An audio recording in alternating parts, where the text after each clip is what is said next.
Coba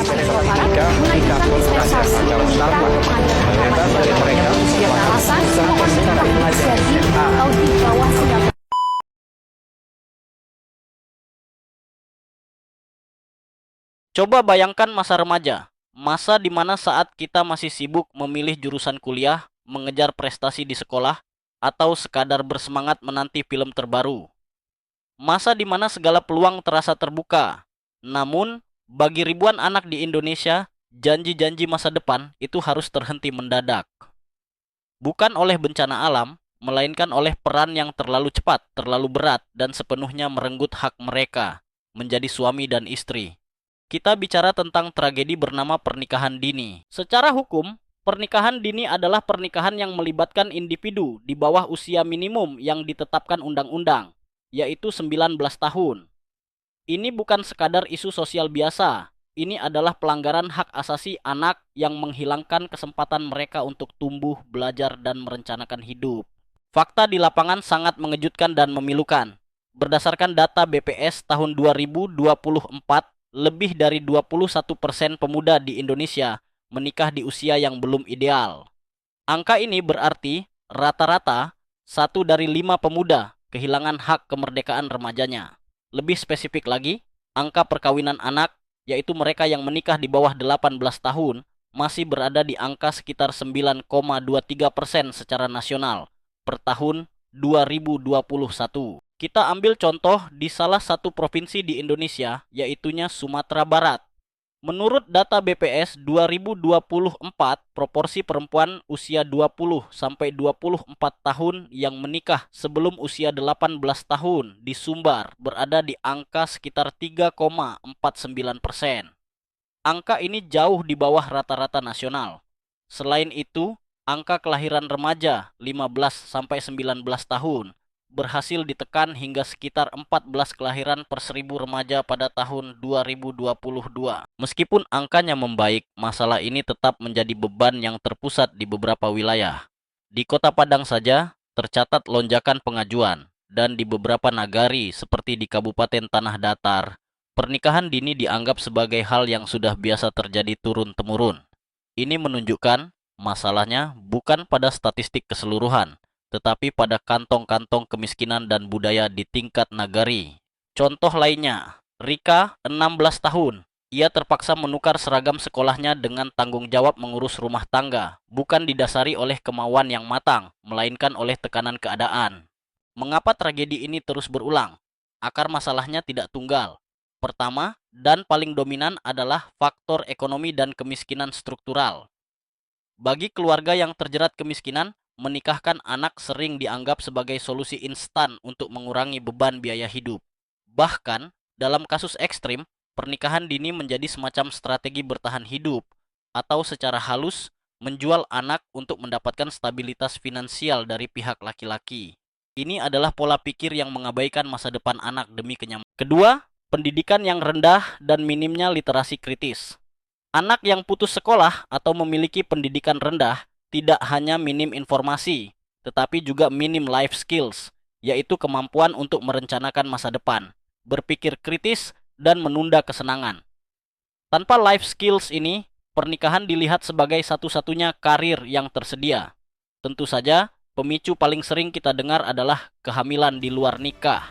Tekanan sosial, rasa malu, dan dorongan orang tua untuk menyelamatkan nama baik keluarga secara membabi buta membuat pernikahan terpaksa harus segera dilakukan. Ketiga, adat, budaya patriarki, dan tekanan sosial. Di beberapa daerah ada keyakinan yang mengakar seperti anak perempuan harus segera menikah agar tidak perawan tua, atau khawatir anak akan terjerumus pergaulan bebas. Ini diperburuk oleh sistem patriarki di mana keputusan anak perempuan sepenuhnya berada di tangan kepala keluarga. Semua faktor ini, kemiskinan, ketidaktahuan, dan budaya yang keliru, saling menguatkan, menciptakan kondisi yang subur bagi dampak yang paling sering diabaikan adalah dampak psikologis dan mental jangka panjang. Remaja yang menikah dini berada di fase perkembangan emosi yang masih rapuh. Mereka belum memiliki kematangan emosi untuk mengelola stres sebesar itu. Studi menunjukkan ini adalah resep instan menuju pertengkaran, kekerasan verbal, dan tingginya angka perceraian yang sering disebut perceraian usia muda. Dampak mentalnya bisa berupa depresi klinis dan gangguan kecemasan, anxiety yang parah. Mereka merasakan penyesalan mendalam, regret, karena kehilangan masa muda, terisolasi dari lingkungan sosialnya, dan tertekan karena merasa gagal secara ekonomi maupun personal. Seorang psikolog dari Universitas Gadjah Mada menjelaskan bahwa korban pernikahan dini sering mengalami krisis identitas atau trauma pasca pernikahan. Mereka kesulitan membangun kembali harga diri dan rasa percaya diri setelah mengalami kegagalan. Yang lebih krusial, ketidakstabilan emosi orang tua muda berdampak langsung pada anak yang dilahirkan. Pola asuh yang rentan ditandai dengan kemarahan yang eksplosif dan minimnya empati, menciptakan lingkaran setan. Anak berisiko mengalami masalah perilaku, kesulitan belajar, hingga akhirnya mereka sendiri berpotensi mengulang pola pernikahan dini saat dewasa. Ini adalah beban intergenerasional yang harus kita putuskan. Pemerintah sudah menunjukkan keseriusan dengan mengesahkan Undang-Undang Nomor 16 Tahun 2019 yang merevisi Undang-Undang Perkawinan. Batas usia minimal menikah dinaikkan, disamakan untuk pria dan wanita menjadi 19 tahun. Ini adalah fondasi yang baik untuk memastikan kematangan fisik dan psikologis calon mempelai. Namun, disinilah letak persoalannya. Lubang dispensasi nikah. Pasal 7 Undang-Undang 16 2019 masih memberikan celah bagi pasangan di bawah 19 tahun untuk menikah, asalkan ada alasan yang sangat mendesak dan mendapat izin dari pengadilan agama atau pengadilan negeri. Ironisnya, alasan sangat mendesak ini di lapangan seringkali diartikan hanya sebagai kehamilan yang sudah terjadi. Akibatnya, alih-alih mencegah, pengadilan justru menjadi jalur legalisasi pernikahan anak. Angka permohonan dispensasi nikah justru melonjak di berbagai daerah dengan kenaikan hingga 57% atau lebih di beberapa pengadilan agama. Penegak hukum, khususnya hakim pengadilan agama, memiliki peran krusial.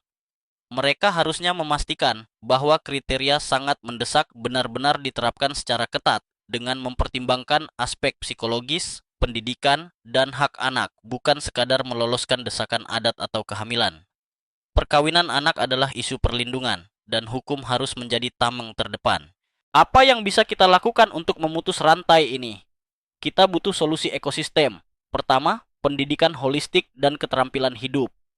Sekolah harus berani memberikan edukasi seks dan kesehatan reproduksi yang benar, terstruktur, dan berbasis fakta. Selain itu, kurikulum harus mencakup financial literacy dan life planning, agar remaja bisa melihat masa depan yang lebih luas di luar pernikahan. Kedua, penguatan ekonomi keluarga dan pemberdayaan remaja. Pemerintah daerah wajib memprioritaskan program bantuan ekonomi yang disertai insentif jika keluarga mempertahankan anak di sekolah, program cash transfer bersyarat. Berikan pelatihan keterampilan khusus untuk remaja agar mereka memiliki nilai tawar di pasar kerja.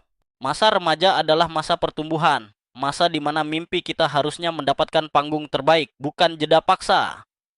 Kematangan bukan diukur dari usia kartu nikah, tapi dari kesiapan mental, emosi, dan ekonomi yang dibangun melalui pendidikan.